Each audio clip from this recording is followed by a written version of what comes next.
Bom dia, irmãos. Tudo bem com vocês? Bom dia. Muito bom estarmos aqui hoje. Glória a Deus que Ele nos conduziu até esse tempo, vai nos conduzir esse tempo aqui para nós adorá-lo. Eu quero convidar então os irmãos, quem puder levantar, nós vamos iniciar orando e assim vamos então dar sequência em adoração ao nosso Jesus. Senhor Deus, querido Pai amado, obrigado, Deus, por ter nos conduzido e conduzido a cada um dos irmãos até aqui, para ver, Deus, e reconhecer que Tu é nosso Deus, Tu é poderoso, Tu é santo, Deus, Tu é o Senhor das nossas vidas. Reconhecemos, Deus, que esse louvor seja totalmente de adoração para Ti, Deus, somente para Ti, em nome de Jesus. Amém. A terra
e esse amor nos leva a chegar perto do nosso Jesus. Ele nos ama primeiro, por isso nós temos condições também de amá-los. Ele nos coloca nessa condição. E sempre queremos estar aos pés de Jesus. Vamos cantar assim, Deus.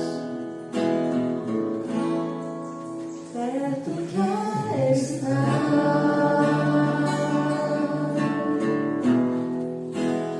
junto aos teus pés, pois prazer maior não há.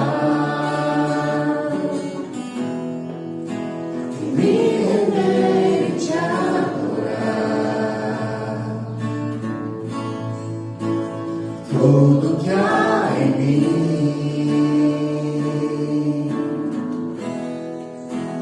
Quero te ofertar, mas ainda é bom eu sei, se comparado ao que ganhei, não sou apenas servo, teu amigo me conhece.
Junto aos teus pés, pois prazer maior não há que me render e te adorar. Tudo que há em mim, quero te oferecer.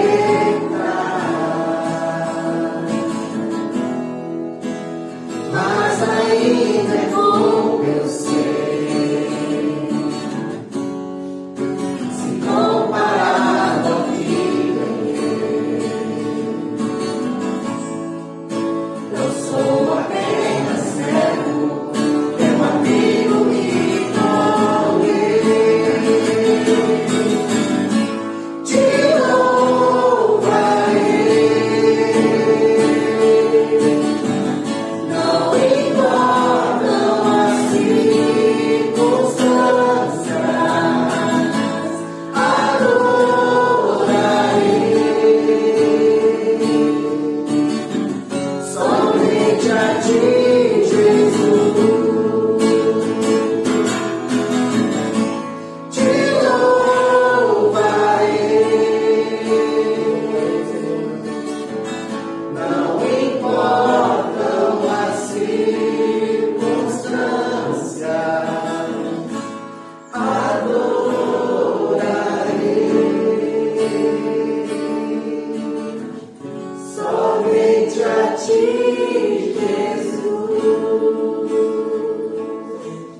essa é a nossa declaração, Senhor Jesus.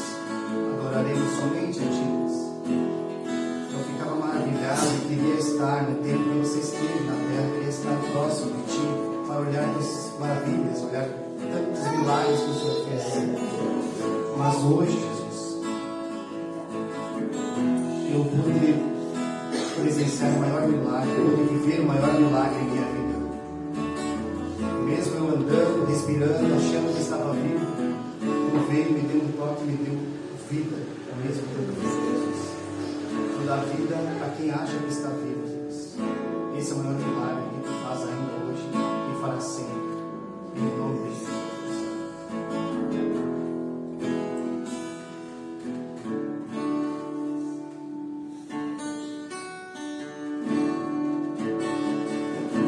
Tu és soberano sobre a terra, sobre os céus, Tu és Senhor, absoluto.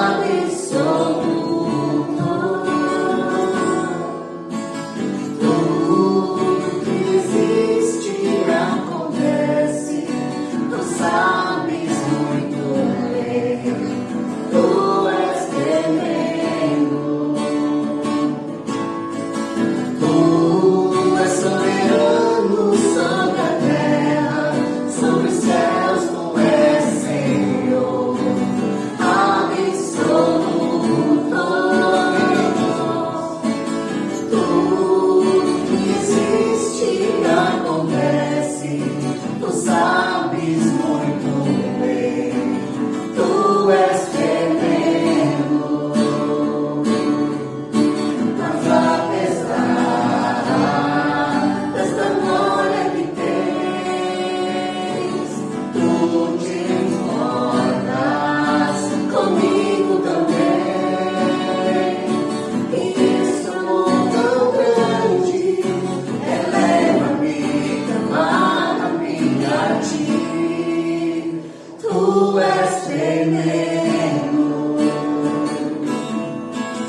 esse amor tão grande, eleva-me, amarra-me a ti. Tu és tremendo.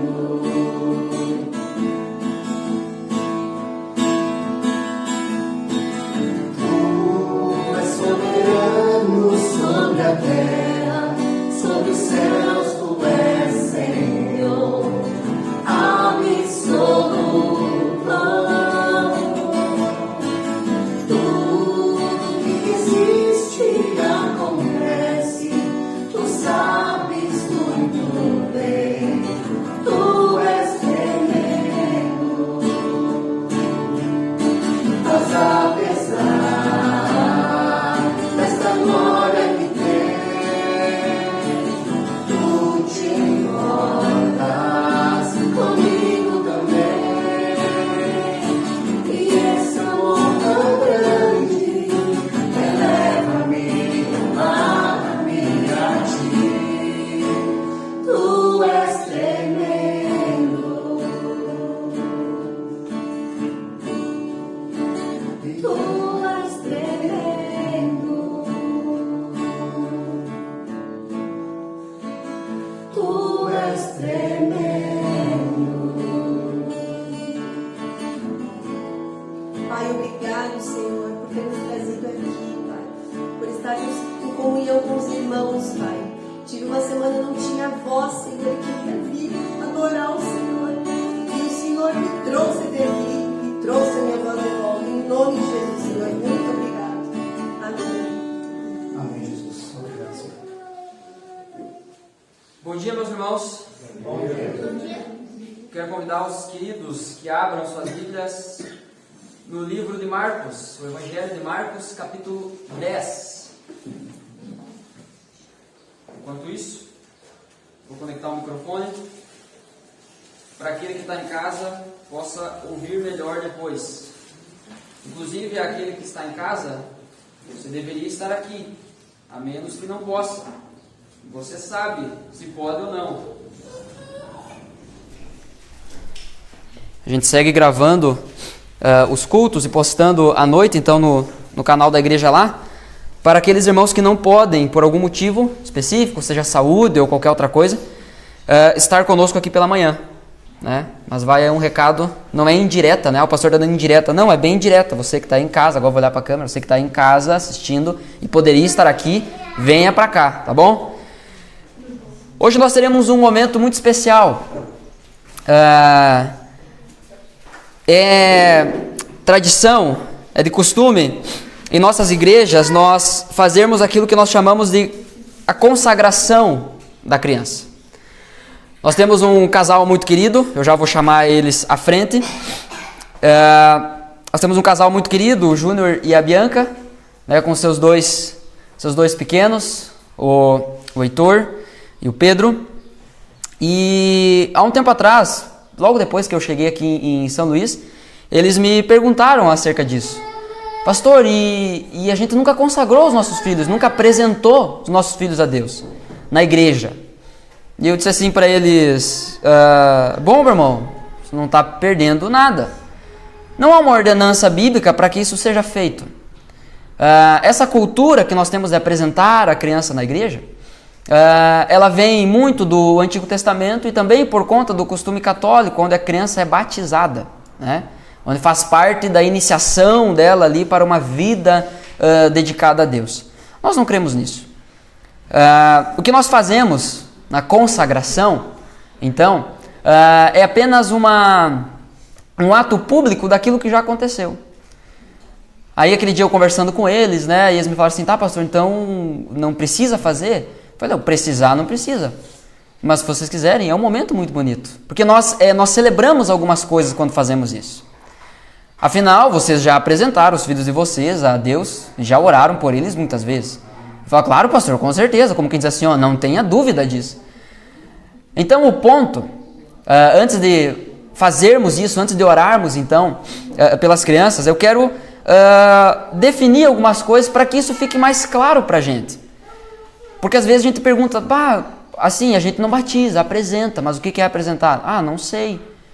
E aí se não apresenta, a gente fica, não, será que estou pecando? Será que eu não estou pecando? Não há uma ordenança bíblica para que isso seja feito.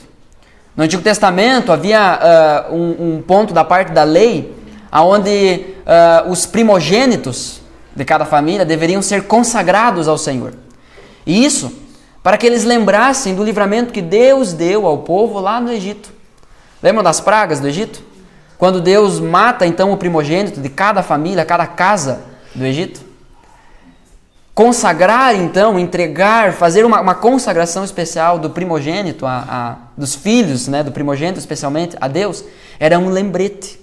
Deus tinha colocado aquilo na lei para ser um lembrete de que Deus havia redimido aquele povo, de que Deus havia libertado aquele povo. Só que nós sabemos que houve uma entrega eterna de um filho primogênito. Jesus foi entregue.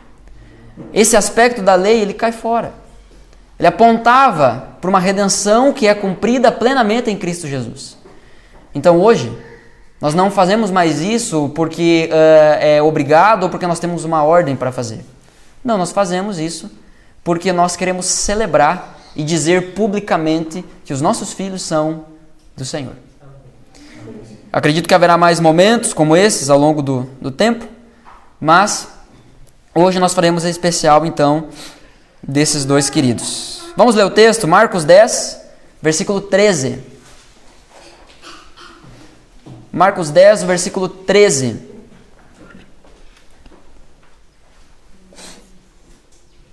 O texto diz assim: certo dia, trouxeram crianças para que Jesus pusesse as mãos sobre elas.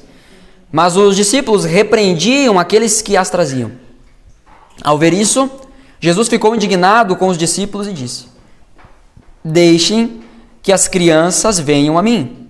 Não as impeçam, pois o reino de Deus pertence aos que são como elas. Eu lhes digo a verdade. Quem não receber o reino de Deus como uma criança, de modo algum entrará nele. Então, tomou as crianças nos braços, pôs as mãos sobre a cabeça delas e as abençoou. Você percebe que aqui na comunidade dos crentes aqui que está surgindo, Jesus, então, o líder dessa nova comunidade, Jesus, o líder, então, da igreja, ele não trata as crianças como se as crianças fossem algo à parte da igreja, à parte daquela nova comunidade. Deixem as crianças vir a mim. Gente, as crianças não são o futuro da igreja. Fazem parte do futuro da igreja. Estarão lá quando nós não estivermos mais. Mas elas já são o presente da igreja. Então as crianças precisam sim ser ministradas hoje. Para entendermos um pouco melhor sobre isso, então, sobre o que é a consagração, eu quero começar definindo o que não é. O que não é a consagração. O que não vai acontecer aqui hoje. O que não vai acontecer aqui hoje é um batismo. O batismo é a confissão pública de fé e arrependimento. Uma criança não tem condições de fazer isso.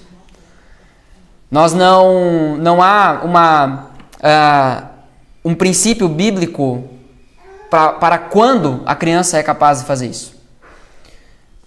Mas uma criança, ela não é capaz, então, de forma geral, a exercer fé e arrependimento, a crer na obra salvadora de Cristo Jesus. Entenda, ela não é inocente. A criança é pecadora. Sabe quando a gente olha para uma criança e diz assim, pobrezinho, inocente. Inocente não, pecador, nasceu igual eu e você, de Adão e Eva. Natureza pecaminosa. Precisa de um Salvador. Então, o que não vai acontecer aqui é um batismo. Nós não vamos batizar aqui o Pedro e o Heitor. O que não vai acontecer aqui é um ato que significa uma garantia. Garantia de que eles permanecerão no caminho de Jesus quando crescerem. Nós não podemos garantir isso. Nós não sabemos disso. O que não vai acontecer aqui é uma consagração do pastor. Porque os filhos não são meus. Isso está bem óbvio. Os filhos são do Júnior e da Bianca. A consagração é deles. Os filhos são deles. E é eles quem consagram ao Senhor. É eles quem entregam ao Senhor. E por muitas vezes nós temos uma ideia errada sobre quem é o pastor, essa ideia de sacerdote. O pastor é aquele que é mais próximo do céu. Uma ideia que não tem princípio bíblico nenhum. Às vezes a gente acaba dizendo, não, é o pastor que vai consagrar o meu filho. A oração que eu fiz em casa não valeu. Não é isso que a Bíblia nos ensina. Para deixar isso bem claro, então, eu quero chamar o Júnior e a Bianca, o Heitor e o Pedro aqui à frente.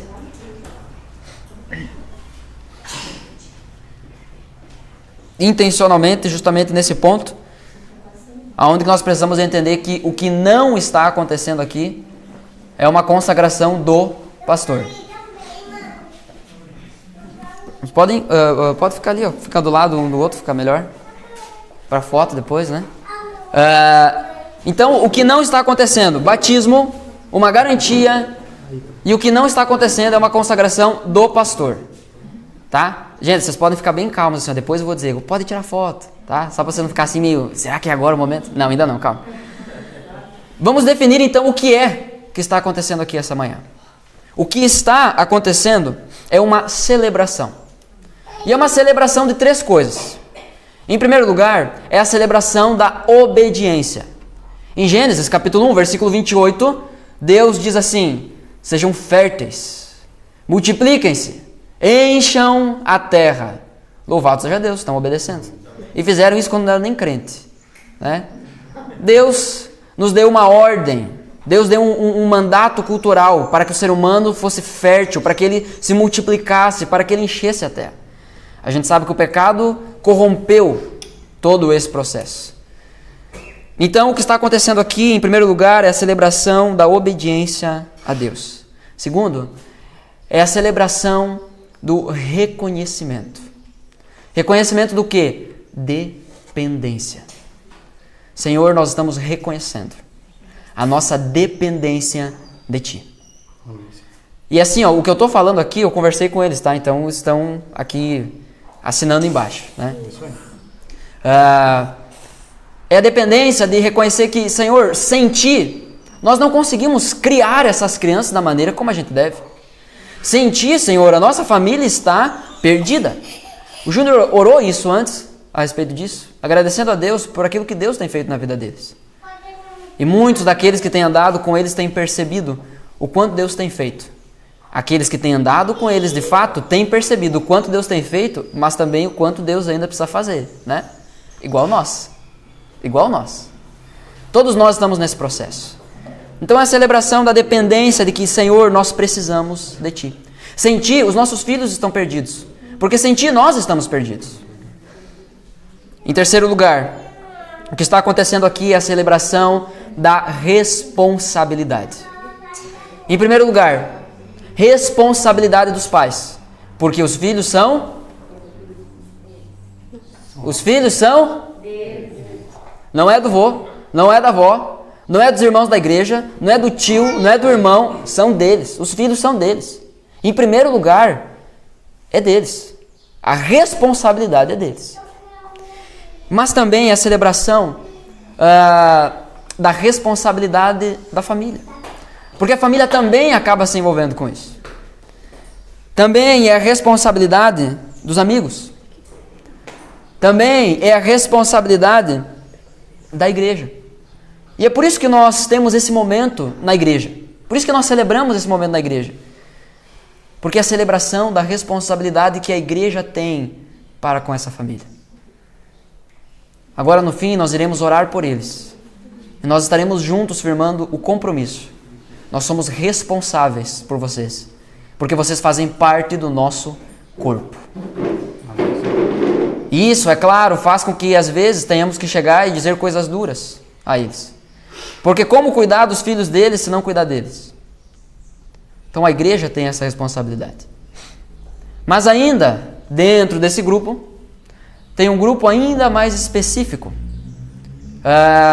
que eles escolheram, que são pessoas que já têm caminhado mais perto deles e investido na vida deles e na vida dos filhos deles.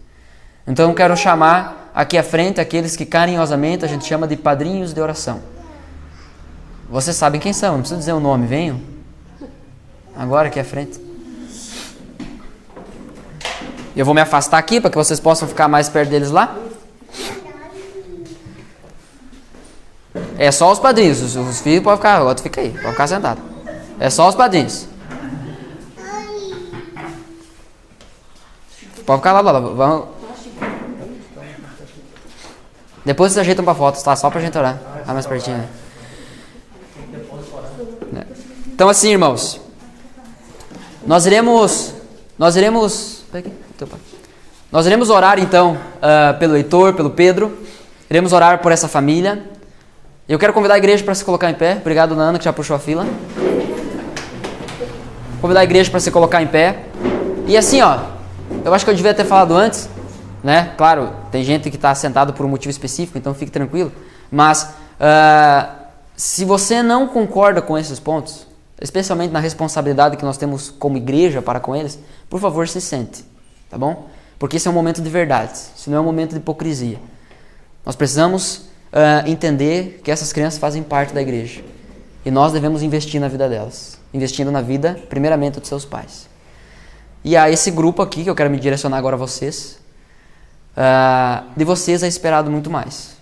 De vocês é esperado um testemunho muito maior, um exemplo muito maior, porque ainda que eles estejam honrando vocês com esse convite, e já deu tempo, né, eles não são recém-nascidos, deu tempo para eles perceberem que vocês têm abençoado a vida deles e têm investido amor, tempo, recursos na vida dos filhos deles. É por isso que eles escolheram vocês. Vocês não estão aqui por acaso, não foi o pastor que escolheu. De vocês é esperado muito mais. Vocês têm como que a obrigação de serem exemplos. Vocês têm como que a obrigação de que o Júnior e a Bianca possam olhar para vocês e dizer assim, ó, olhem para a gente e vocês vão ver o Evangelho. Vocês verão Jesus. Vocês verão que é um casamento de acordo com a palavra de Deus. Para que o casamento de vocês seja abençoado e que isso se derrame sobre a vida dos filhos de vocês. As coisas não vão dar certo à toa. A gente precisa ser intencional. Então há uma responsabilidade e, claro, um privilégio muito maior da parte de vocês.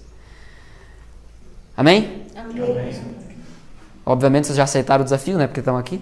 Então não vou nem questionar isso. Irmãos, vamos orar? Se você quiser, estenda uma das suas mãos ou as duas mãos. Se você quiser levantar as mãos para os céus, enfim, seja o que você quiser fazer. Mas vamos orar por essa família nesse momento. Senhor Deus e Pai, nós queremos reconhecer aqui, ó Deus, a Tua grandeza. Queremos reconhecer aqui, ó Deus, a Tua majestade, a dignidade que o Senhor tem de receber o nosso louvor e a nossa adoração. Tu é grande, Senhor, e nós pequenos. Ó Deus, é a esse Deus grande que nós estamos aqui, ó Deus, reconhecendo e entregando, Senhor, consagrando a vida do Pedro e do Heitor. É a esse Deus, o Deus forte, poderoso, soberano, que pode todas as coisas, que sabe todas as coisas. É um Deus que tem o controle de todas as coisas. É esse Deus. Nós não estamos entregando ao acaso. Nós não estamos entregando a qualquer um, a sorte. Não, nós estamos entregando nas Tuas mãos, ó Pai. Porque nós reconhecemos que só Tu pode cuidar deles, ó Pai. Reconhecemos a nossa dependência. Isso os pais estão reconhecendo aqui também, ó Deus. Que eles precisam do Senhor para criar o Pedro e o Heitor no caminho que eles devem andar. Para que depois de grande não se afastem deles. Ó Deus, mostra, especialmente ao Júnior e à Bianca, e também aos padrinhos, Senhor, a responsabilidade que eles têm de dar um testemunho. Não é só ensinar, mas é ensinar a como fazer. E isso exige exemplo, isso exige testemunho. Pai, em nome de Jesus, ajuda eles a entender, Senhor, na prática, não só na cabeça, mas na prática, que no âmbito espiritual não existe essa, de faz o que eu digo, mas não faço o que eu faço. Que eles possam ser testemunhos, ó Deus, para a vida deles. Ó Deus, nós rendemos aqui a vida do Pedro e do Heitor a Ti. Cuida dos passos deles, cuida dos caminhos deles, Senhor. Protege eles, ó Deus, das tentações, dos ataques do inimigo. Protege eles, Senhor, das investidas de Satanás. Ó Deus, prepara desde já o coração deles com o Teu Evangelho, Senhor, para o momento em que eles terão um encontro pessoal contigo. E nos ajuda, Senhor, a cooperar para que esse dia chegue logo. Em nome de Jesus, é a nossa oração. Gratos, nós oramos assim para a honra e glória do Teu nome. Amém, Senhor. Amém, Senhor. Amém. Agora é a hora da foto, se vocês quiserem tirar foto. Vou dar um tempinho para você tirar foto. Vamos para o sermão então dessa manhã.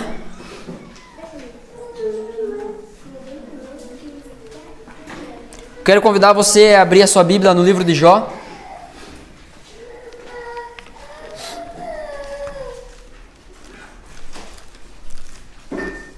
Abra do meio da Bíblia, se você abrir lá por Salmos e Provérbios, Jó vem antes de Salmos, então é tranquilo para achar. Jó, capítulo 1.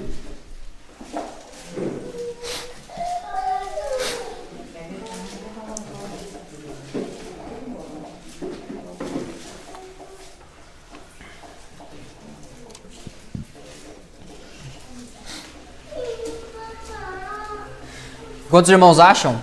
Vocês perceberam que hoje então foi colocado aqui o gasofilácio?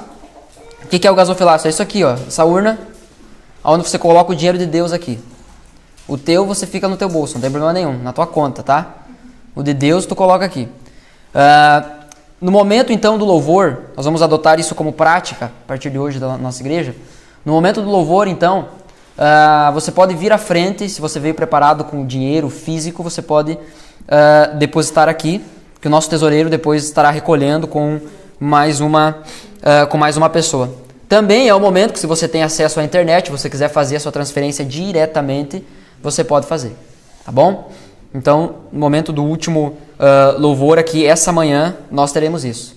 Eu não vou a todo culto fazer um discurso sobre a importância de você entregar seu dízimo, de você ofertar, de você contribuir. Porque eu não quero ficar apelando. Eu entendo que o dinheiro a obra de Deus anda com o dinheiro de Deus. A questão é se o dinheiro que você tem é teu ou é dele. Se é teu, fique para você e seja feliz com ele. Não tem problema nenhum. Tá bom? O que nós sabemos, e eu quero deixar isso claro, nós estamos em plena construção e dando os últimos passos, que são muitos passos, para finalmente inaugurarmos o nosso templo. Vai bastante dinheiro nesse processo, então é uma oportunidade para você ser generoso, né? Então, se você estava esperando assim, não, eu preciso que Deus fale comigo, Ele está falando agora. Mais do que isso aí, só se Deus desenhar na nuvem, talvez alguma coisa. Sim, eu ia deixar para o final, mas agora eu vou emendar tudo aqui já então. Dia 16 de outubro, às 18 horas, nesse local, está então marcado a nossa Assembleia Administrativa. Já tem uma agenda de trabalho definida, nós iremos tratar coisas específicas. Então, meu irmão, minha irmã, você que é membro dessa igreja, honre a sua membresia. Esteja aqui. Nós precisamos tratar coisas, será apresentado o relatório financeiro, né, para você saber como está indo as finanças da igreja, aonde que foi todo o dinheiro que entrou, né? Enfim, sermos transparentes. Isso é algo que nós cultivamos aqui e queremos continuar cultivando. Faz tempo que isso não é feito por conta dos detalhes da pandemia e tudo mais. Então isso acabou acumulando algumas coisas. Mas a nossa ideia agora é ter um calendário de assembleias administrativas para que isso sempre fique muito fresco na nossa mente. Tá bom? Há mais alguma coisa que eu estou esquecendo, por favor? Fale agora ou se cale para sempre. Não? Jó capítulo 1. Quem aqui já ouviu a história de Jó? Eu acredito em todo mundo, né? É uma história muito conhecida. E é uma história muito forte, né? É uma história que impacta muito a gente. Quando a gente pensa em sofrimento, nós pensamos no Novo Testamento a respeito de Jesus, e no Antigo Testamento a gente pensa sobre Jó. Jó é sinônimo de sofrimento. A gente pensa em Jó, a gente pensa em sofrimento. O homem que sofreu. Hoje, nós meditaremos então um pouco na história de Jó, e nós encerraremos a nossa série sobre sofrimento. Sofrimento, um método de Deus. E eu quero introduzir aqui, da mesma forma que eu introduzi esses 4 domingos. 2 Coríntios, capítulo 1, versículo 4 e 5 diz assim: Ele nos encoraja em todas as nossas aflições, para que, com o encorajamento que recebemos de Deus, possamos encorajar outros quando eles passarem por aflições. Pois quanto mais sofrimento por Cristo suportamos, mais encorajamento será derramado sobre nós por meio de Cristo. Nós vivemos em um mundo cheio de pecado. Por isso nós sofremos. Nós vivemos em um mundo onde as pessoas ao nosso redor pecam. Por isso nós sofremos. Nós vivemos no mundo onde o problema do mundo sou eu. O problema do mundo é o problema do meu coração também, o pecado. Então eu também sou o problema. E eu sofro porque eu sou pecador. E muitas vezes nós somos muito rápidos para definir o objetivo ou a causa do sofrimento na vida de alguém. A pessoa está sofrendo e está em pecado. Pecado oculto, é isso que dá. Agora está sofrendo. E eu não estou dizendo que isso não é verdade muitas vezes. Na verdade, muitas vezes, essa é a realidade.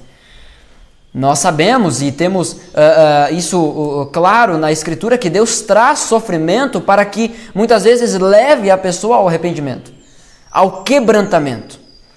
Em Tiago, capítulo 5, quando é falado sobre confessar pecado e orar por aquele pecado para que a pessoa seja curada, está falando sobre um enfermo deitado numa cama, doente fisicamente.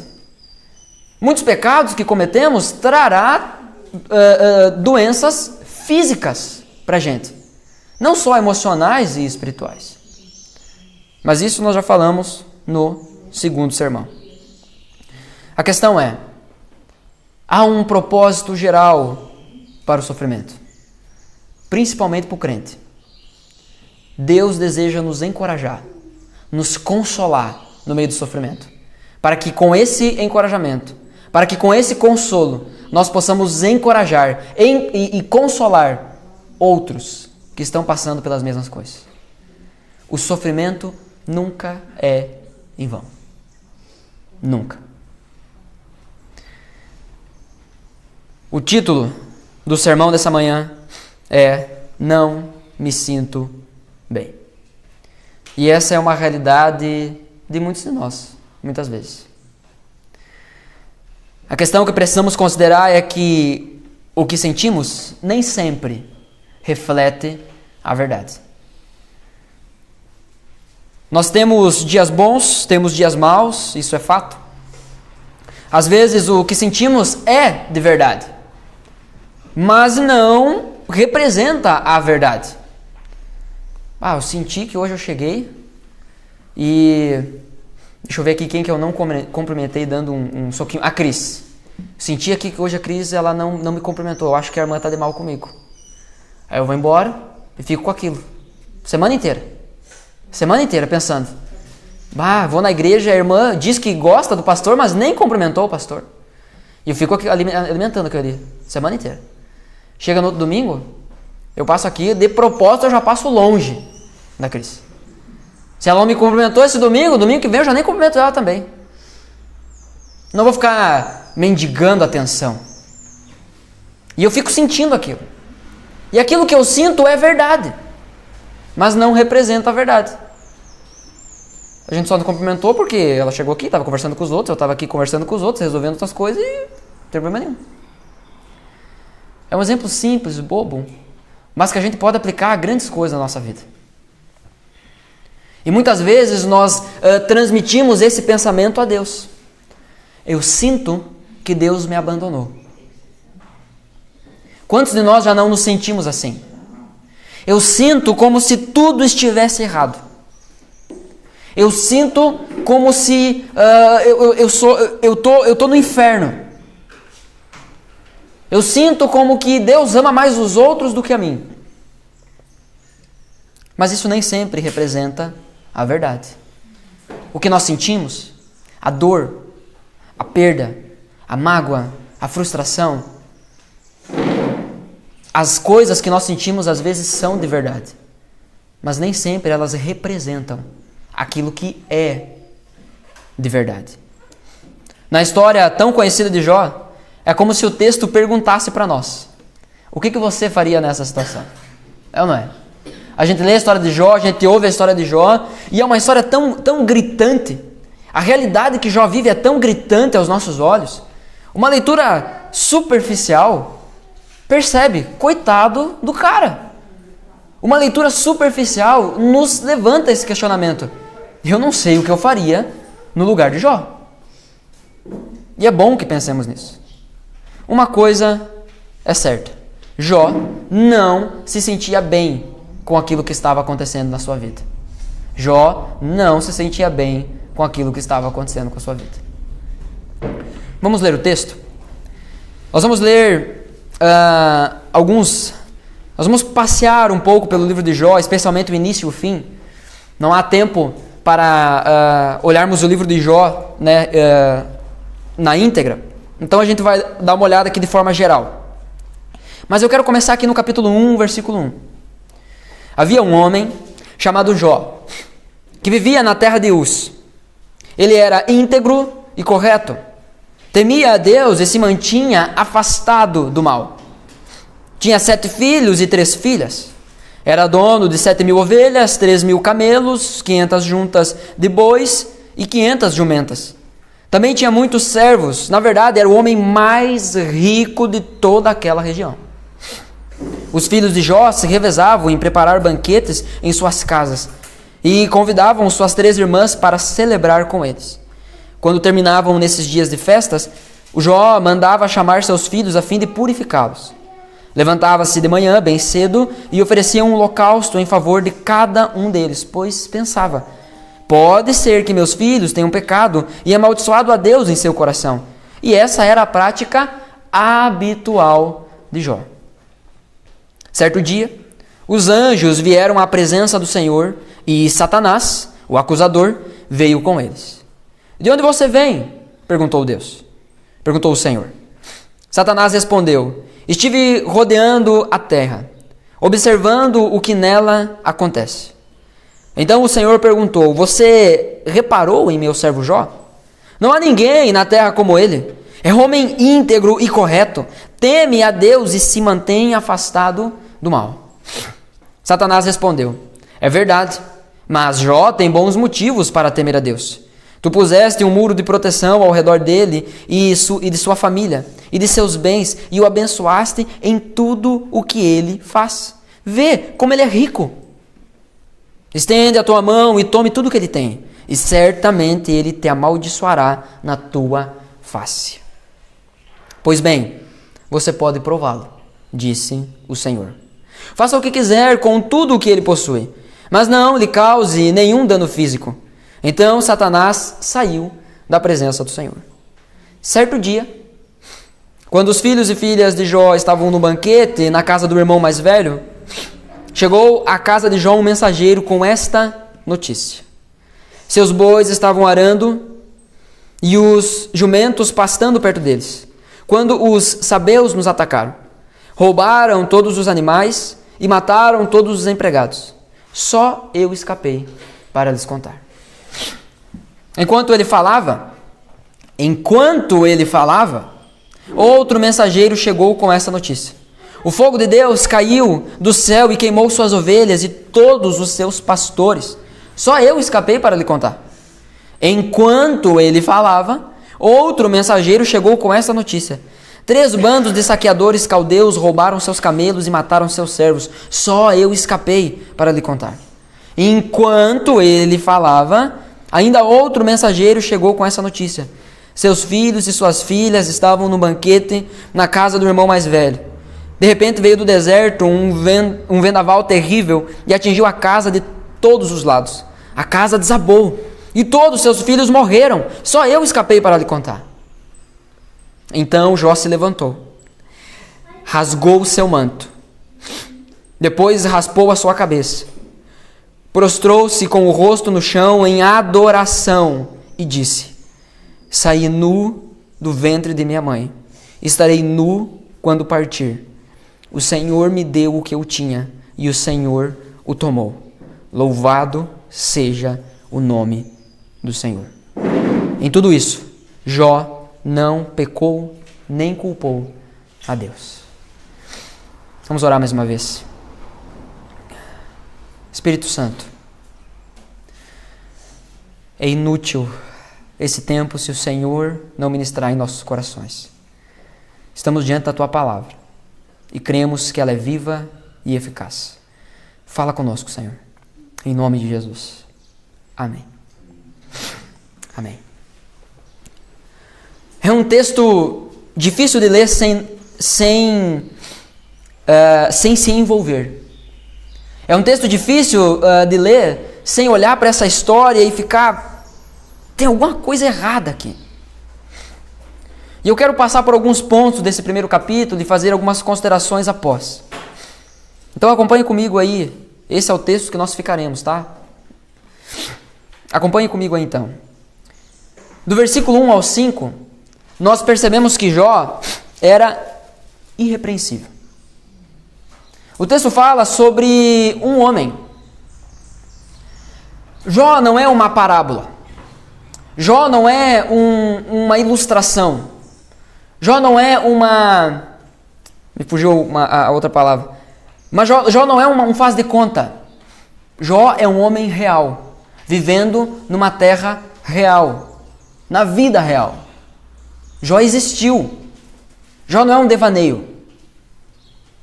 Jó foi um homem real. A terra de Uz, atualmente, fica no noroeste da Arábia. É uma história real que nós temos diante de nós. Dentro da cronologia bíblica, não se consegue apontar com exatidão aonde a história de Jó se encaixa. O que nós sabemos é que vem antes da lei mosaica. Porque perceba no texto que era Jó quem oferecia o sacrifício pelos seus filhos. Jó não ia ao templo oferecer sacrifício. Nós vemos então que a história de Jó se encaixa dentro de um período chamado na escritura de a era patriarcal, onde os pais das famílias, os representantes das famílias, eram como que esses sacerdotes nas suas casas. Jó, então, se encaixa aqui. Jó provavelmente foi o primeiro livro registrado, escrito da Bíblia. Ele não é que ele vem primeiro, ele não vem antes de Gênesis, não é isso. Mas ele é o primeiro livro registrado. Por conta de uma teologia muito avançada, mas também pouco desenvolvida, pouco clara. Nós já aprendemos sobre um termo interessante chamado me fugiu agora o termo. Revelação progressiva. Revelação progressiva. Eu sempre digo para as pessoas que eu converso, não esqueça desse termo. Daí agora eu esqueci, né? Dei pano para manga agora. Revelação progressiva. As coisas vão ficando mais claras conforme Deus vai se revelando e nos revelando a sua verdade. Então Jó ele traz uma teologia muito profunda, mas pouco desenvolvida. Nós temos poucos relatos na Bíblia sobre Satanás, por exemplo.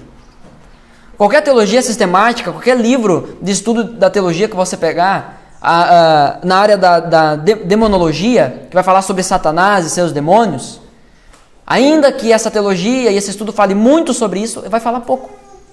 Porque não tem muita coisa na Bíblia sobre isso. A proposta da Escritura não é falar sobre Satanás e sobre os demônios. É por isso que devia nos incomodar tanto pseudo-igrejas que aonde tu vai e é mais conversado com Satanás e os demônios do que com Deus. O centro do culto é a manifestação demoníaca do que o fruto do Espírito, do que a pregação do Evangelho. A Bíblia não se propõe a nos ensinar quem é Satanás. A Bíblia se propõe a dizer que nós somos pecadores e precisamos de Deus. E que há um leão por aí rodeando para devorar a gente. Essa é uma história real. A Bíblia nos diz que Jó era um homem íntegro, no versículo 1. Íntegro, correto, temia Deus, mantinha-se afastado do mal. Perceba nos detalhes aqui o caráter de Jó. Sabe, Jó não é aquele tipo de crente sem vergonha que nem eu e você, que fica namorando com o pecado. Até que ponto eu posso ir só para não ser queimado? Só para não ser chamuscado? Até que ponto é seguro eu ir até a beirada do precipício? Desde que não caia, está tranquilo? Não, Jó se mantinha afastado do caminho do mal. Jó era um homem exemplar. E não sou eu, não é você dando essa definição sobre Jó. É a própria palavra de Deus. E isso é confirmado depois lá no versículo 8, a gente vai passar por lá, quando Deus diz isso para Satanás. Jó era irrepreensível.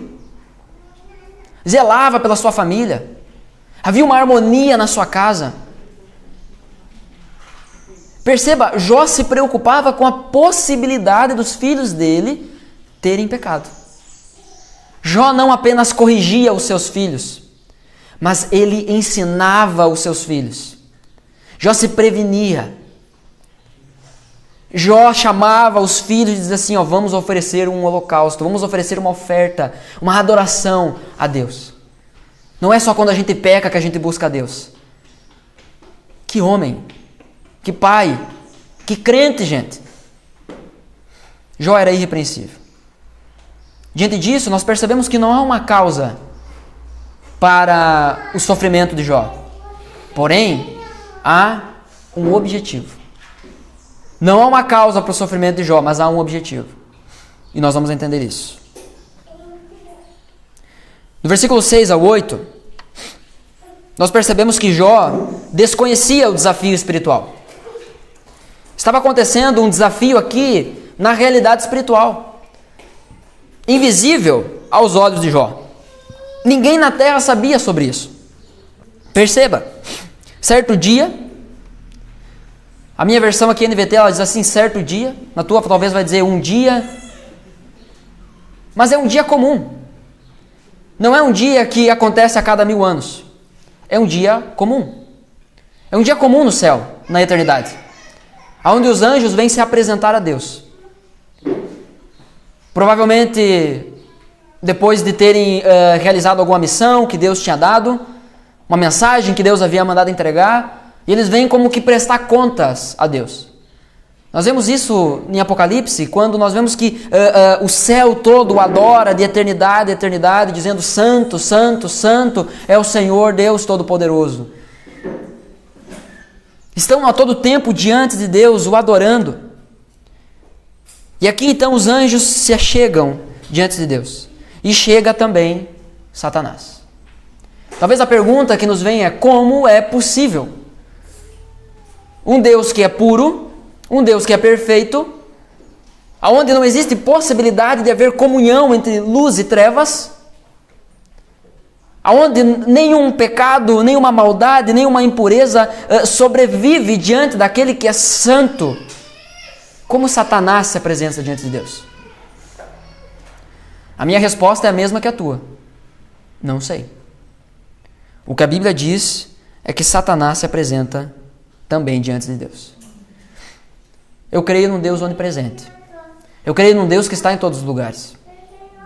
O nosso Deus é um Deus que está e estará também no inferno. Obviamente que não em bondade, não em graça, não em misericórdia, mas em fúria, ira, vingança contra o pecado. Eu não sei qual foi a face que Satanás viu de Deus, mas o que o texto nos diz é que Satanás também se apresentou diante de Deus.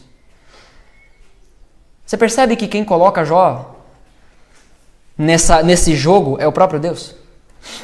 Não é Satanás. Satanás se apresenta diante de Deus, Deus pergunta: de onde tu vem? Não porque Deus não sabia. Ele diz: de dar volta na terra. Então aquela ideia de que Satanás está amarrado é meio esquisita, né? Se está amarrado, está com uma corrente bem grande, porque dá a volta na terra. De onde tu vem, Satanás? Dá a volta na terra. Viu o meu servo Jó? Sabe quando eu ainda vou experimentar isso? Mas aqueles que são pais, são mães aqui, e seus filhos já participaram de alguma apresentação na escola, você fica lá olhando, fica dizendo assim: ó, meu filho lá, ó, fazendo tudo errado, fazendo a coreografia tudo errado, é para ir para a direita e vai para a esquerda, mas é, ó, meu filho lá, ó, aquele lá é meu filho, ó. Fica se gavando. Por quê? Porque aquilo enche teus olhos, brilha os teus olhos. Você ama aquela coisa sem harmonia, sem sincronia que está tentando dançar com os outros lá. Eu digo isso porque provavelmente o meu vai assim, se puxar por mim, pelo menos, né? Então nós vemos que é Deus que coloca Jó. Tu viu meu servo Jó? E aí Deus dá o diagnóstico mais uma vez: reto, irrepreensível, se desvia do mal. Não há erro em Jó. Deus não está dizendo que Jó não é pecador. Não é isso. Porque haveria uma contradição então. Houve um outro homem além de Jesus que não tinha pecado, Jó. Mas não é isso. A ideia de ser irrepreensível é que ninguém pode chegar e apontar um erro. Porque o pecado já foi tratado diante de Deus, antes de se espalhar para fora. Deus então dá esse diagnóstico. Deus coloca Jó na conversa sem que ele peça e muito menos que ele saiba da situação. Num certo dia, um dia comum. Irmãos, nós precisamos entender a realidade da batalha espiritual. Nesse momento, pode ser que seja o certo dia lá no céu. Nesse momento, talvez Deus possa estar olhando para nós e dizendo: tu viu o meu servo? Viu o meu servo Silvano? O que será que Deus falaria sobre Silvano? Viu minha serva Rebeca? O que Deus falaria sobre a serva Rebeca? Viu meu servo Lindomar? O que Deus falaria para Satanás? Do que Deus teria para se gabar de nós? Para Satanás. O interessante é que Satanás, então, com uma audácia própria dele, né, uma audácia diabólica, no versículo 9, nós vemos Satanás respondendo: é verdade, mas também ele tem tudo. Você perceba que nós temos aqui uma combinação muito rara. O homem mais rico da terra era temente a Deus. Nós conhecemos muitas pessoas que têm dinheiro e o dinheiro as tem. Nós vemos Jesus lidando muito com isso. Você não pode servir a dois senhores. Você não pode servir a dois senhores. Ah, pastor, mas o dinheiro não é o meu senhor. Bom, você trabalha tanto e não tem tempo para as coisas eternas. Será mesmo que o dinheiro não é o teu senhor? Pois bem, a verdade então é que Satanás diz a Deus: claro, tu dá tudo que ele tem, tira as coisas que ele tem para ver se ele não nega, se ele não blasfema, se ele não te amaldiçoa na tua face. Olha a audácia de Satanás. Olha a prepotência de Satanás. Se ele se comporta assim diante de Deus, quem dirá diante de nós? Quem dirá quando ele vem com a sua fúria contra nós?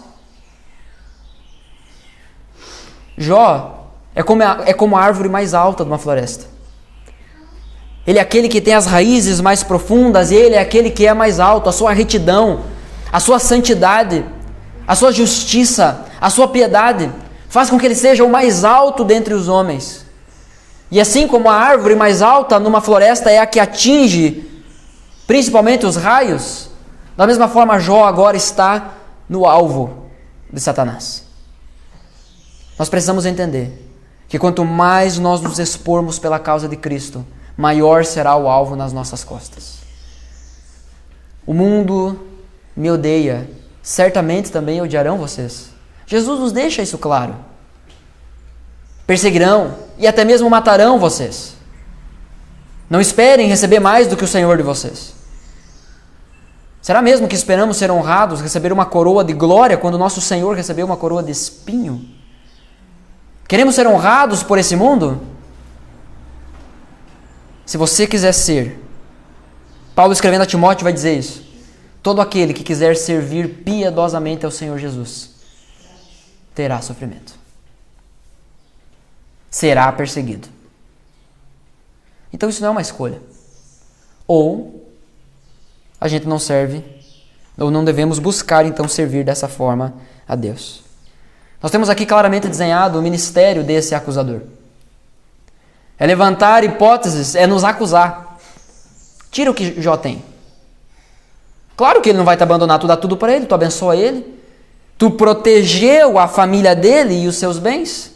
Tira. O que Deus diz para Satanás? Qual é a resposta de Deus para Satanás? Pode tirar. Pode tirar. Deixa eu perguntar algo para você. Deus é o Senhor da sua vida? Isso quer dizer que Ele te manda, certo? Quer dizer que Ele tem o controle da sua vida. Para você tudo bem se Ele disser, pode tirar? Se Satanás chegar diante dele e requerer algo seu, requerer algo que você se apega, requerer algo bom, tá tudo bem para você se Deus dizer, pode tirar, pode mexer? É o ministério do acusador. Nós precisamos de um intercessor, e temos um. Hebreus capítulo 2 vai dizer que aquele que foi oferecido de uma vez por todas é aquele que intercede por nós para sempre. Nós temos um intercessor, Jesus Cristo intercede por nós para sempre. Ele leva a nossa causa diante de Deus. A primeira carta de Pedro vai falar que ele é o nosso advogado. E ele nunca perdeu uma causa. Se entregarmos, se confiarmos a nossa vida a ele, ele nos protege e ele nos guarda da acusação de Satanás. Ainda que sejamos culpados, se somos dele, a justiça dele foi imputada em nós. A justiça dele foi colocada em nós. Ele nos guarda, ele nos preserva. Em Lucas 22, versículo 31 e 32, é aquele episódio que Jesus, conversando com Pedro, vai falar: Pedro, Satanás pediu para que eu peneirasse vocês como trigo. Sabe qual que era a ideia? Era peneirar para tirar a sujeira e botar fora. Pedro, eu orei por ti, para que você não vacile na fé. É interessante isso. Jesus orou para que Pedro pudesse permanecer firme. E é interessante que ali mesmo Jesus já diz que Pedro o negaria e que depois que Pedro se arrependesse, deveria então ensinar e servir aos seus irmãos. Nada estava desconhecido do Senhor. A questão é, hoje, há uma batalha espiritual no céu a respeito das nossas vidas e Satanás está querendo nos peneirar. Mas nós temos um advogado que intercede por nós, para que a gente não vacile na fé. Não é porque você é forte, não é porque você é vitorioso, é porque ele intercede por nós. Nós não temos chance contra Satanás. Nós precisamos de um intercessor e temos um intercessor. No versículo 12, nós vemos então o início da prova. Do versículo 12 até o versículo 19. Nós vemos Deus dizendo: pois bem, pode prová-lo. A prova de Jó não começa antes de Deus dizer: pode começar. Satanás não é uma força igual a Deus ou maior do que Deus. Já falei aqui várias vezes e quero repetir, eu gosto muito, eu sou apaixonado pela ideia, pela ilustração que Lutero usa sobre Satanás. Ele é o cachorro, o cão, sentadinho ali, comportadinho do lado de Deus. Quando Deus quer disciplinar uma nação, alguém, ele diz: vai, pega a totó. E depois só subir, ele vem e senta bonitinho aqui de novo. Orelhinha baixa, rabinho entre as pernas. O diabo é o diabo de Deus. Ele não é Senhor. O início da prova só começa quando Deus diz: pode prová-lo. Nós percebemos que aqui no versículo 12, de início, Deus diz: não toque nele. Não cause nenhum dano físico. Nós já lemos o texto. Nós vemos que notícia após notícia chegam diante de Jó. Como você reagiria a isso? Sabe aqueles momentos que você pensa assim, meu Deus, não para de chegar a notícia ruim. Tá tudo dando errado. É uma coisa atrás da outra.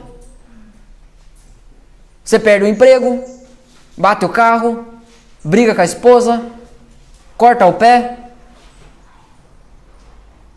vai comer uma fruta e ainda tem um goró no meio. Mas tá tudo dando errado. Tá tudo dando errado.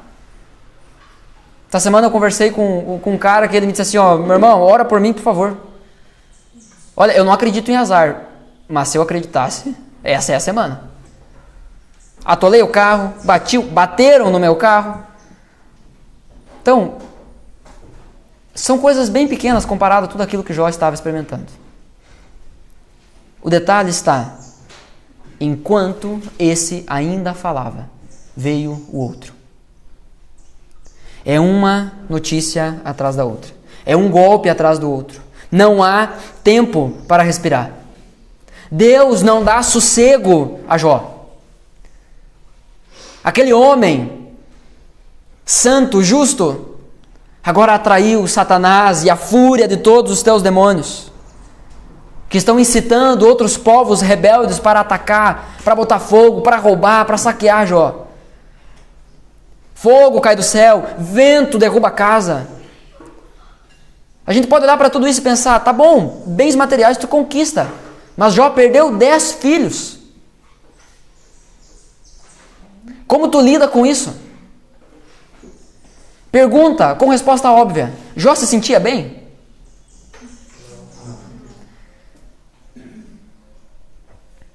A somatória dos fatos faz com que fique claro que há algo espiritual envolvido. Nós temos a revelação, nós temos a história completa e sabemos. Mas quando Jó vê tudo isso acontecendo, ele também entendeu. No versículo 20, então, nós vemos que Jó conhece o caráter de Deus. Um caráter soberano e bom. Versículo 20 diz, então Jó se levantou e rasgou seu manto.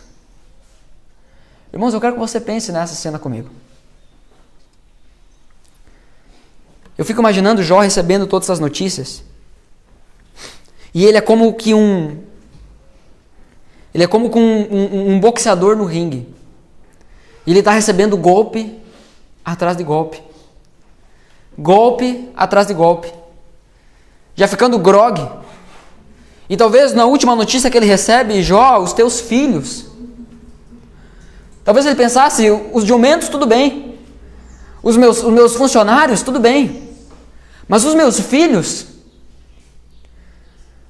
Talvez nós temos um Jó já sem força de tanto apanhar. Talvez temos aqui diante de nós um Jó que está talvez quedado. Não prostrado primeiramente, mas talvez sentindo o peso de todas aquelas notícias. Talvez Jó se lança ao chão porque não aguenta mais em pé. É tanta coisa ruim. É tanta notícia ruim. O texto nos diz que Jó se levanta. Quer dizer que ele não estava em pé, ele estava num estado talvez ali de: Senhor, eu não aguento mais. Senhor, eu não tenho forças para me manter em pé. Talvez assim como você, Jó em algum momento disse: Senhor, por favor, para por aqui. Eu não aguento mais. Quantas vezes eu e você já chegamos diante de Deus com essa postura: Senhor, eu não aguento. Isso é muito para mim. Nós vemos que Jó se levanta e ele rasga o seu manto. Ele coloca para fora então aquilo que estava dentro do seu coração. Isso significava luto, significava lamento. Depois Jó raspou a cabeça. Jó estava se humilhando, Jó estava dizendo para todo mundo, é um costume da época, Jó estava dizendo para todo mundo assim: ó, eu estou sofrendo, a minha vida está amarga, Deus está me amassando. Então Jó, ele não esconde o seu sofrimento. Jó não tenta fingir que está bem. Jó não tenta fingir que se sente bem. O detalhe está no que ele faz depois disso. Aí sim, prostrou-se, com o rosto no chão. Reclamando? Rebelde? Revoltado? Não. Em adoração. Eu saí nu do ventre da minha mãe. Eu vou partir nu dessa terra. Deus deu. Deus tirou. Louvado seja o nome do Senhor. Nós não estamos diante de um homem qualquer. Nós estamos diante de alguém que provavelmente pode representar o total oposto da gente. A gente não precisa de todos esses golpes. O primeiro soco, a gente está nocauteado. E não em adoração, mas em rebeldia. Também faço as coisas certas, mas Deus me abandona. Olha lá o ímpio. Olha lá o incrédulo. Olha lá aquele que rouba todo mundo. Aquele que engana todo mundo. Está super bem. Está rico. Tem uma família feliz. E eu aqui sofrendo. Nós temos a tendência de nos comparar. Jó entendia que ele tinha sido redimido. Jó entendia que havia um Senhor sobre a vida dele. Deus me deu. Nada eu conquistei. Deus me deu. E Deus tirou. Nunca foi meu, foi dele. Louvado seja o nome do Senhor. Jó não tinha o livro de Jó para mostrar que no fim Deus está cuidando de tudo. É fácil para a gente olhar para situações pelo menos é simples, não fácil, mas é simples, nós olharmos para situações e pensarmos, não, Deus está cuidando de tudo. Jó não tinha isso. Jó não recebe nenhuma explicação do que está acontecendo. Jó está sentindo cada notícia. Jó está sentindo cada perda. Como se não bastasse tudo aquilo, no capítulo 2 nós temos como que um segundo round. Jó já foi nocauteado. Mas nós temos ainda um segundo round. Certo dia, diz o capítulo 2, os anjos vieram outra vez à presença do Senhor. E Satanás, o acusador, veio com eles. De onde vem? Perguntou o Senhor. Satanás respondeu, estive rodeando a terra, observando o que nela acontece. Então o Senhor perguntou, você reparou em meu servo Jó? Pô, Deus está de brincadeira com Jó. Você reparou em meu servo Jó? Não há ninguém na terra como ele. É homem íntegro, correto, teme a Deus e se mantém afastado do mal. O diagnóstico de Deus acerca de Jó não mudou. Jó permanece o mesmo. Como você reage quando aquilo que amassa todo mundo vem sobre a sua vida? Você permanece o mesmo? O final do versículo 3, então, vai dizer, do capítulo 2, e não perdeu sua integridade. Jó era inteiro em Deus. Inteiro. Não era uma parte da sua vida quando sofresse ele abandonava. Não perdeu a sua integridade. Apesar de você me ter instigado a prejudicá-lo sem motivo. Sabe o que Deus está dizendo? Mais uma vez se gabando. Está vendo, Satanás? Não tinha fundamento a tua proposta. Jó não me negou. Ele continua o mesmo. Satanás ainda é mais audacioso. Versículo 4. Pele por pele. Um homem dará tudo o que tem para salvar a própria vida. E aqui, se a gente não rodou lá, aqui a gente roda. Um homem dá tudo para salvar a sua vida. Mesmo entendendo que Jesus diz que aquele que quiser salvar a sua vida vai perder.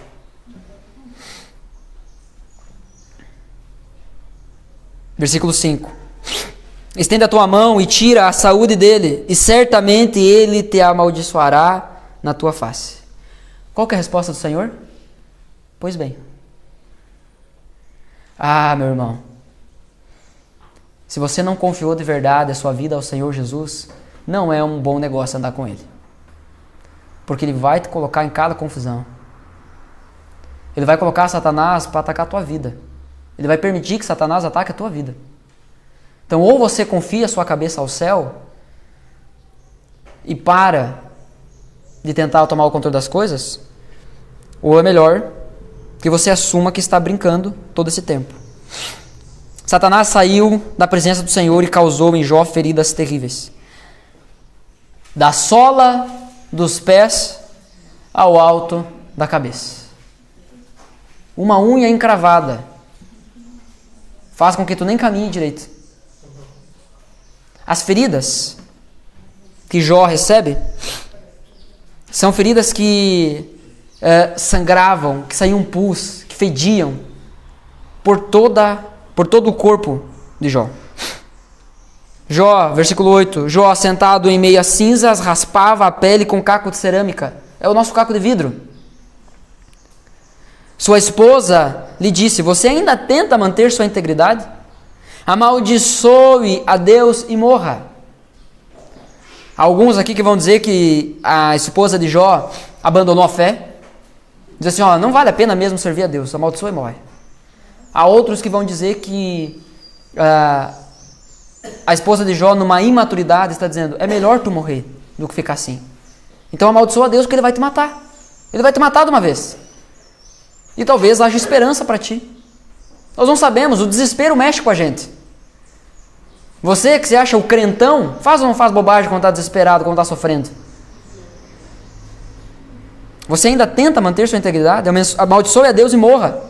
Jó respondeu.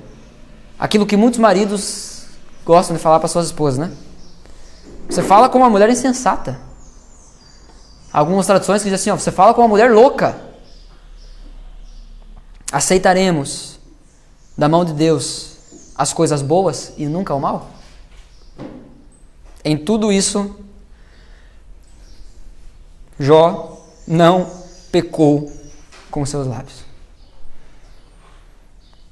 Jó não se sentia bem.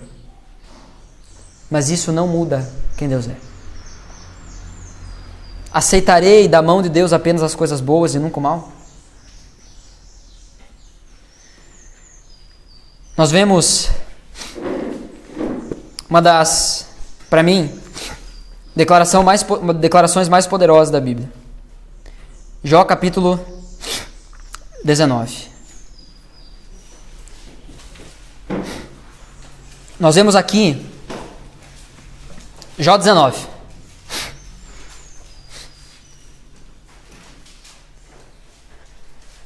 Desde esse ataque, então esse segundo round de ataque de Satanás a Jó, os amigos de Jó vão visitá-lo. 4 amigos. O texto nos diz que esses 4 amigos ficaram sentados 7 dias sem falar nada. Eles nem sabiam por onde começar. Não havia explicação para aquilo. Eu incentivo você a fazer a leitura do livro inteiro de Jó. Você percebe que todo domingo eu incentivo você a ler alguma coisa, né? Sim, porque você deve ler a Bíblia. Leia o livro inteiro de Jó. Você vai ver que nós temos ali o discurso, os conselhos dos amigos de Jó. Alguns discursos nada a ver, errados, teologicamente errados, mas outros corretos. Nós vemos conselhos bons, só que para a situação errada. É a teologia certa, mas para a situação errada. Não se aplica. Muitos amigos de Jó estão dizendo assim, ó, Jó, tu está com algum pecado escondido, Jó. Por isso que Deus está te pesando a mão desse jeito. Jó, tu tem que te arrepender. Ao ponto de Jó dizer, me mostra então onde eu errei. Me mostra onde estão os pobres que eu não alimentei. Me mostra onde está o órfão que eu não cuidei. Me mostra os funcionários a quem eu lesei, que eu deixei de pagar. Me mostra. E eu me arrependo. Jó conversa com Deus a respeito disso, também diz, Senhor, me mostra. Me mostra onde eu errei, porque eu quero me arrepender. Irmãos, o sofrimento nem sempre vem porque nós estamos em pecado. Porque se fosse, como se aplica a história de Jó? No versículo 19, capítulo 19, versículo 25, até o versículo 27. Depois então ali, de 19 capítulos, e muitas conversas, muitas suposições, Jó falando bobagem também. Você vai perceber no texto que a Bíblia diz que Jó não pecou com seus lábios. Mas nós vemos Jó falando bobagem. Só que não era Jó amaldiçoando a Deus. Não era Jó duvidando de Deus. Era Jó falando palavras ao vento. Quando seus amigos chegam e o confrontam, dizendo, Jó, olha o que tu está falando sobre Deus. Jó fala sobre isso e diz assim, ó, eu estou aqui sofrendo. São palavras do meu coração, eu não estou falando, eu estou falando para o vento, eu estou falando para o céu, sabe? Eu estou falando para fora, eu só estou jogando para fora. Eu não estou amaldiçoando a Deus, eu não estou duvidando de quem Deus é. Mesmo em toda aquela situação. E depois de muita conversa, nós chegamos aqui no capítulo 19, versículo 25, e Jó diz, quanto a mim, sei que o meu Redentor vive, e ele há de se levantar sobre a terra. Depois que o meu corpo tiver se decomposto, ainda assim, em meu corpo, verei a Deus. Eu o verei por mim mesmo. Sim, o verei com os meus próprios olhos. E meu coração muito anseia por esse dia. Como eu disse, Jó, ele tem uma teologia avançada, mas ele desenvolve pouco. Mas aqui nós já temos um prenúncio da ressurreição. Ainda que meu corpo esteja se decompondo, eu esteja só em pó, eu ainda o verei. Com os meus olhos, em meu corpo, eu o verei. O meu Redentor vive. aquele que me comprou, eu sou dele, ele vive e ele há de se levantar sobre a terra. Eu não estou esquecido aos olhos dele. Ainda que eu não me sinta bem, está tudo bem, porque o trono continua ocupado. Ainda que eu não me sinta bem, eu sei que está tudo bem, porque o meu Redentor vive e ele há de se levantar sobre a terra. A história não está sem rumo. Deus não perdeu as rédeas dos nossos dias. Eu o verei por mim mesmo. Jó tinha essa esperança e o coração dele ansiava por isso. Jó estava dizendo, ainda que isso me mate, isso não é o fim. Tem algo além disso. Eu quero convidar você para ir comigo para o capítulo 38.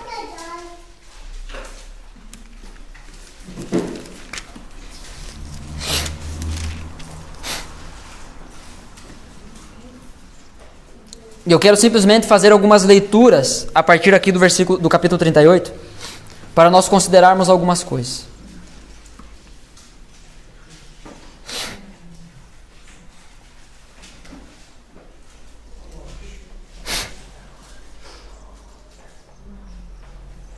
Jó, capítulo 38, a partir do verso 1.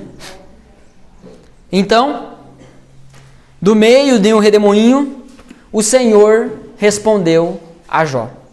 Em 37 capítulos, nós vemos Jó e os seus amigos conversando.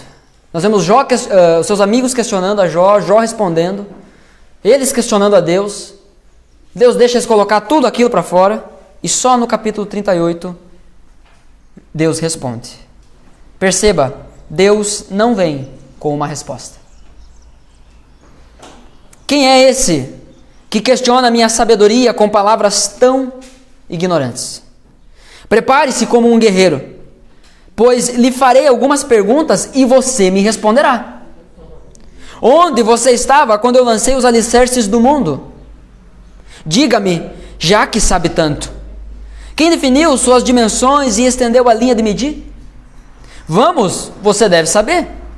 O que sustenta os seus alicerces e quem lançou sua pedra angular, enquanto as estrelas da manhã cantavam juntas e os anjos davam gritos de alegria?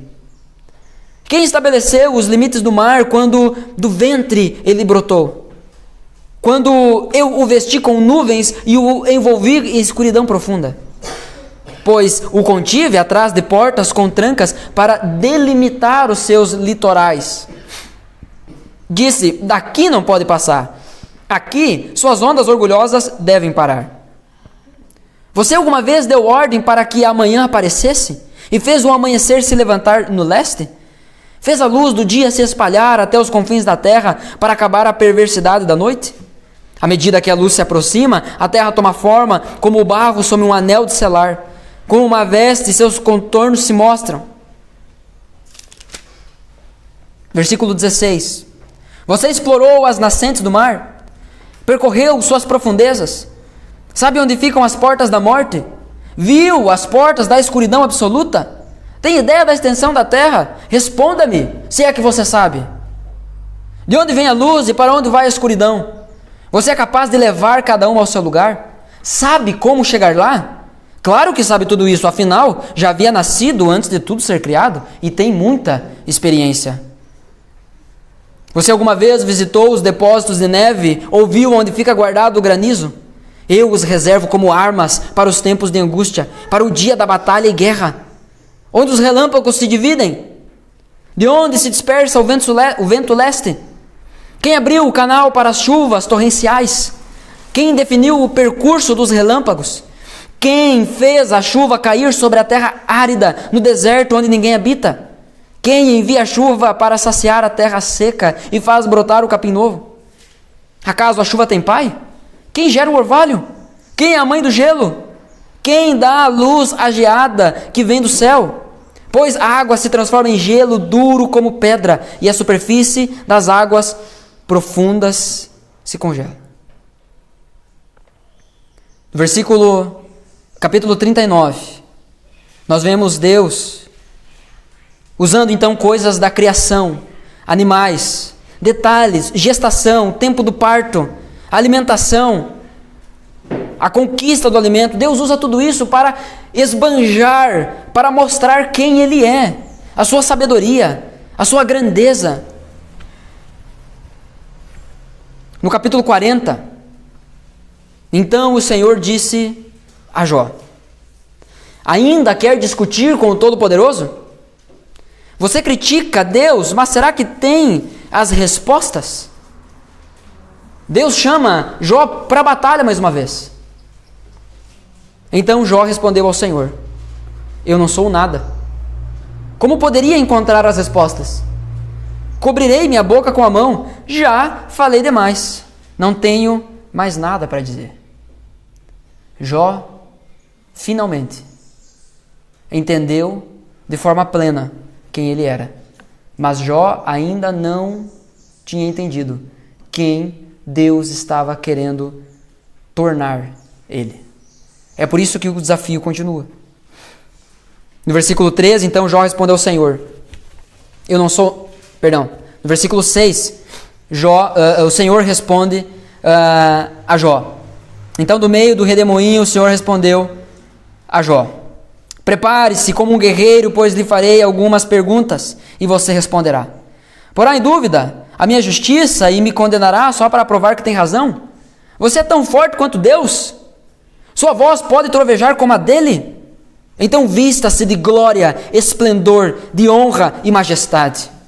Dê vazão à sua ira, deixe transbordar contra os orgulhosos. Humilhe-os com um olhar. Pise os perversos onde estiverem, enterre-os no pó, prenda-os no mundo dos mortos. Então eu mesmo reconheceria que você pode se salvar por sua própria força. Deus aqui está colocando Jó no lugar dele. Ele usa aqui mais um animal, que nós não sabemos ao certo o que é hoje, nos nossos dias, pode até ser um animal extinto, mas um animal que é difícil ser dominado e controlado. No capítulo 41, Deus então fala também sobre o Leviatã, um monstro marinho. Versículo 11 do capítulo 41, eu quero enfatizar apenas o versículo 11, que diz: quem me deu alguma coisa para que eu precise retribuir depois? Tudo debaixo do céu me pertence. No capítulo 42, então, finalmente,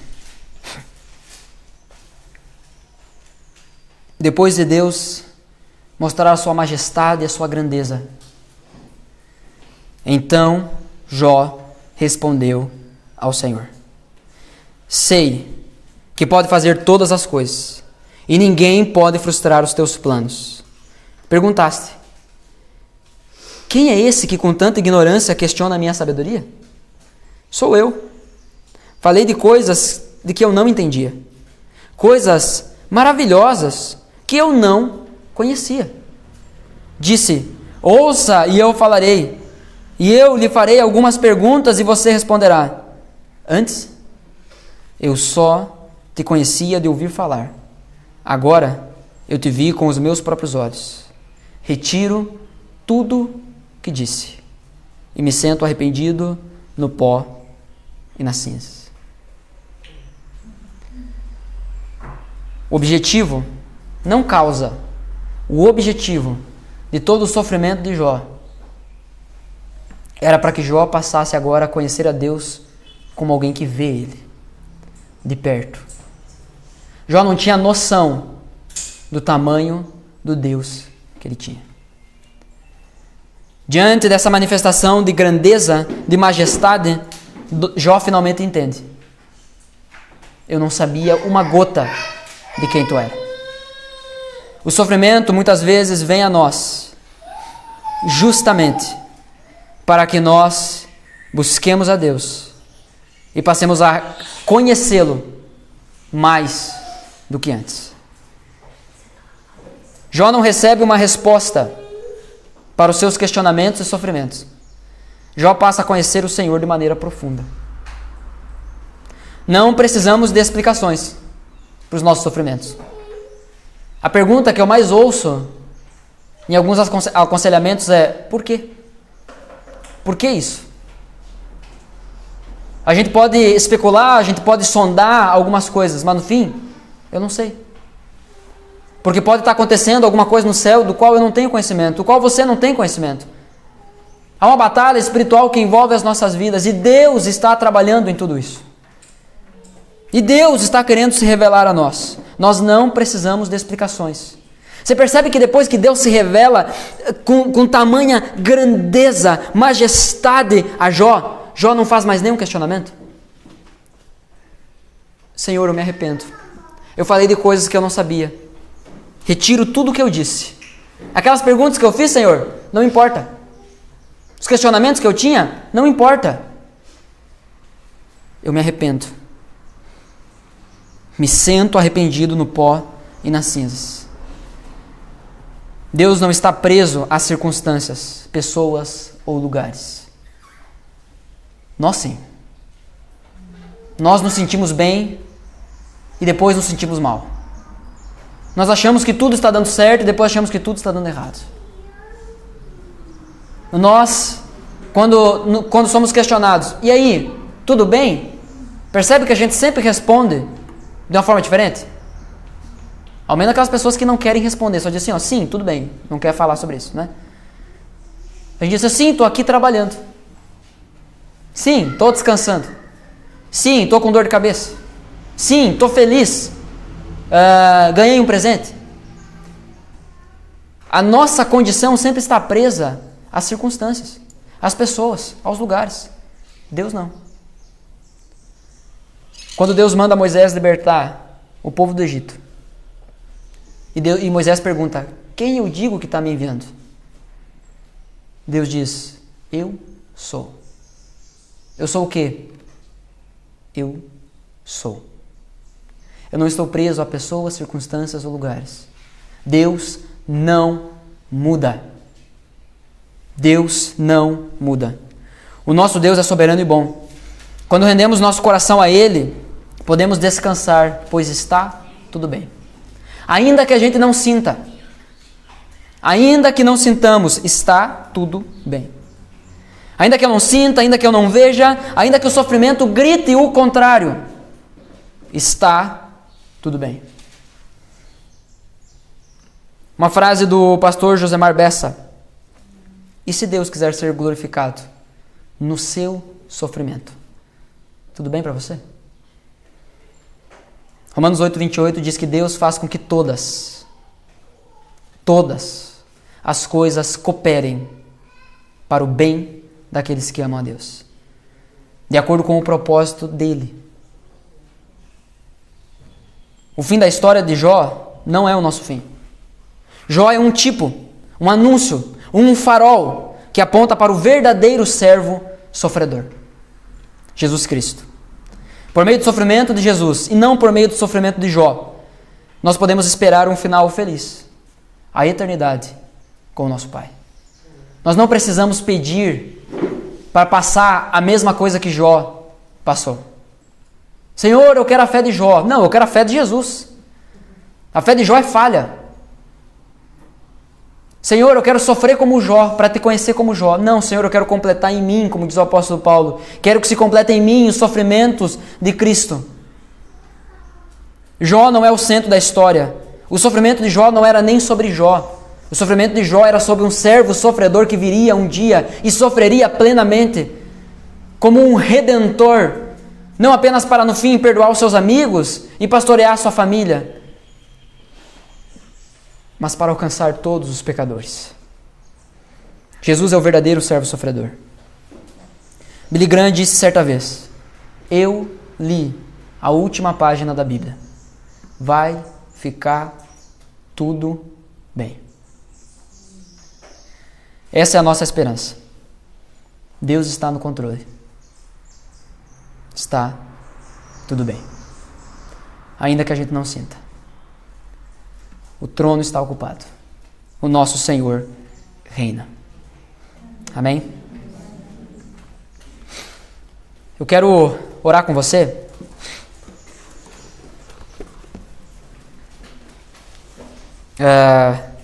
Se você está preocupado com a hora, são 11h05. Nós passamos 5 minutos. 5 minutos até agora, tá? vai passar um pouquinho mais. Se você precisa, você pode ir.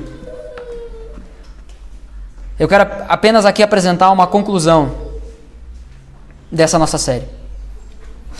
No primeiro sermão, quando nós falamos sobre Maria, Deus usa, não Maria mãe de Jesus, a Maria de Betânia. Deus usa o sofrimento para nos mostrar que o nosso lugar é aos pés de Jesus. No segundo sermão, nós falamos sobre a mulher anônima e a filha de Jairo. Deus usa o sofrimento para nos mostrar que é nele que encontraremos a cura que tanto precisamos, seja física, emocional ou espiritual. No terceiro sermão, Deus usa o sofrimento para nos mostrar que ainda há muita coisa para vivermos com Ele. Aprendemos isso com Elias. As experiências que nós já vivemos não é tudo. Se fosse tudo, já teríamos morrido. Ainda há mais. E o sofrimento nos provoca a isso.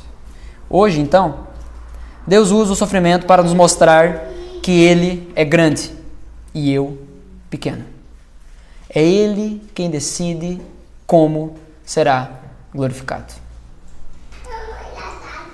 Tiremos o foco da gente e entendamos de uma vez por todas, diante desse relato que Deus faz a Jó, Ele é grande, nós somos pequenos. Amém? Eu quero orar com você. E aí, nós iremos cantar uma última música.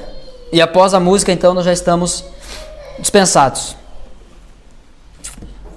Quero convidar você a se colocar em pé.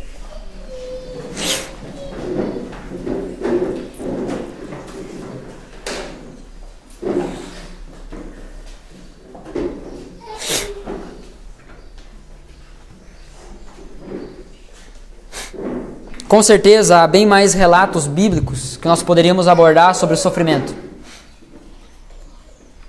Mas eu creio que nós conseguimos abordar princípios gerais de como devemos nos comportar e de o que fazer quando o sofrimento chegar na nossa porta. Entenda que você não está sozinho. Há um Deus por trás de todo esse sofrimento que reina. Até mesmo quando o diabo trabalha, Deus trabalha. Deus opera. É Deus fazendo. E se é Deus que está fazendo, então está tudo bem. A nossa oração, então, não deve ser: Senhor, que eu me sinta bem. Mas é: Senhor, me dê a consciência de que o Senhor está no controle. Desenvolve a minha confiança para que eu passe a me comportar como alguém que crê que o trono do céu está ocupado. Espírito Santo de Deus, eu estou reconhecendo aqui diante de Ti o meu fracasso em tentar revelar o Teu tamanho. Por mais que eu tente, me prepare, eu jamais conseguirei revelar a Tua majestade de forma completa. Mas, Espírito Santo, eu creio que Tu é aquele que traz revelação ao nosso coração. Então eu peço em nome de Jesus que o Senhor revele esse Deus grande, esse Deus glorioso, esse Deus maravilhoso, esse Deus soberano, esse Deus bom, e que isso afete a forma como a gente vive as nossas vidas aqui, que isso afete a forma como a gente encara o sofrimento. Ainda que a gente perca carro, família, emprego, dinheiro, saúde, ó Deus, nos ajuda a crer que o nosso Redentor vive e Ele há de se levantar sobre a terra. Haverá o dia em que toda essa dor passará. Haverá o dia em que palavras que ferem o nosso coração jamais serão ditas novamente. Haverá o dia que o nosso coração não será frustrado nem magoado. Haverá o dia em que não seremos traídos, abatidos. Haverá o dia em que não será mais necessário esses remédios, esses medicamentos. Haverá o dia, Senhor, que a única coisa que realmente importa é aquilo que nós teremos. É a Tua presença, Senhor. Ah, Deus amado, nos dê essa consciência de que a eternidade não está descontrolada e que as nossas vidas aqui não estão sem rumo. Não estamos atirados ao acaso. Mesmo em meio ao sofrimento, Tu ainda continua sendo bom. Tu ainda continua sendo Deus. O Senhor não muda. Que os nossos corações sejam atraídos, chamados, tomados por essa consciência. Tu és Deus, Tu és grande e nós pequenos. É nós que precisamos de Ti. Grava isso em nossos corações, Senhor. Em nome de Jesus. É a minha oração. É a nossa oração. E nós queremos concordar com isso. Como um corpo. Em unidade. Então, Senhor, para a honra e glória do Teu nome, nós oramos. Amém.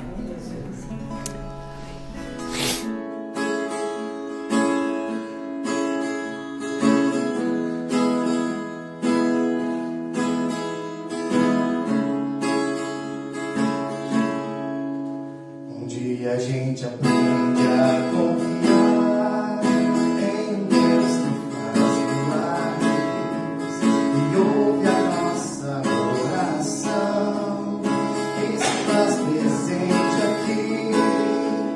Um dia a gente aprende a dar um passo só de cada vez, mas sem duvidar, mas sem duvidar.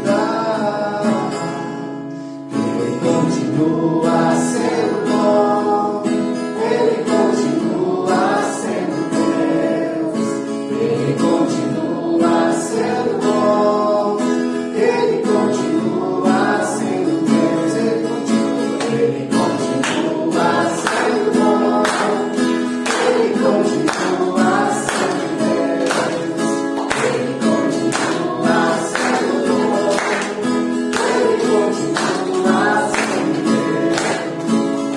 Chega o dia de viver tudo que se aprender, não chegar até onde não se pode ter. Chega o dia de viver até o fim do não de Deus, mas sem duvidar, mas sem duvidar. Ele continua sendo bom, Ele continua sendo Deus, Ele continua sendo bom, Ele continua sendo Deus, Ele continua sendo bom, Ele continua sendo Deus, Ele continua sendo bom, Ele continua sendo Deus. Chega o dia de viver até ouvir o não de Deus, mas sem duvidar, mas sem duvidar. Ele continua sendo bom, Ele continua sendo Deus, Ele continua sendo bom, Ele continua, Ele continua sendo bom, Ele continua sendo Deus, Ele continua sendo bom, Ele continua sendo Deus, Ele continua sendo Deus, em nome de Jesus. Amém. Amém.